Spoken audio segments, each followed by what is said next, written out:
په پاکستان کې د امریکای سفارتخانه ویلي چې امریکا به د فرټیلایزر په نړیوال چیلنج کې د پاکستان سره مرسته کوي.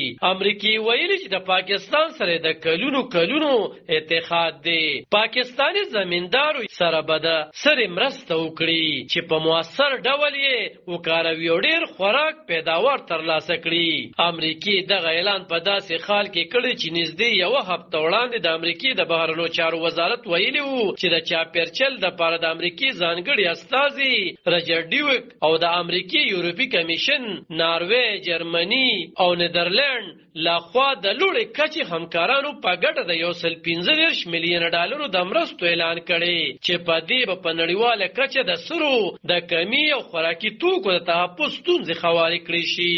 ویل شوي چې دا پیسې د امریکایي صدر جو بایدن د هغه اعلان نه زیاتې دي د کومو چې نوموړي په مصر کې د ملګرو ملتونو لخوا د موسمي بدلون په کانفرنس په 20م COP کې د کم او منځني آمدن د هیوادونو د پاره د 100 میلیون ډالرو راټولولو ویلي وو. کم هیوادونه چې د روس لخوا په اوکراین د جګړې وروسته متاثر شوي دي، امریکای د پاکستان زمیندارو سره د کیمیاوي سرې د مرستو اعلان په داسې حال کې کړی چې په پاکستان کې د راغلو سیلابونو له امله په لویه کچه زرعي ځمکې او ولاړ فصلونه تباه شوي دي. په پاکستان کې راغلو سیلابونو خیبر پختونخوا، بلوچستان او سند صوبه تر ټولو زیاتې ځپلې شوي دي.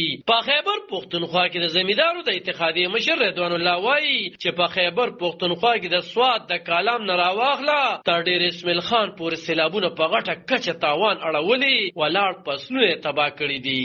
نوموړي وویل چې په کالام کې ولاړې تیارې سبزیانې چې د کروڑونو روپو وي سیلابونو تباه کړي. بیا د سوات د مټینا تر ملکن پورې د ورجو فصل چې په 15,000 ایکړه ولاړو اوبو وړي دي. په 400 کې په 1500 ایکړه د غنی او جوارو د فصل سر سبزیانې سیلاب تباه کړي دي. په نوخار کې په 8 کیلومتره مربع زرعي ځمکه خرابه کړې ده. خو چې بیا په ډیر اسماعیل خان ضلع کې په 50,000 ایکړه زرعي ځمکه د ورجو فصل تباه شوی دی. د اکتوبر په میاشت کې امریکای ویلي چې پاکستان سره د سیلاب ځپلو، د خوراک، د خوندیتوب او نورو مرستو په لړ کې 9 کروڑه او یا لک ډالرو مرستې کړې دي چې پاکستاني 1.6 ارب روپۍ تر جوړیږي. امریکا وایي چې د پاکستان مرستې به جاري ساتي.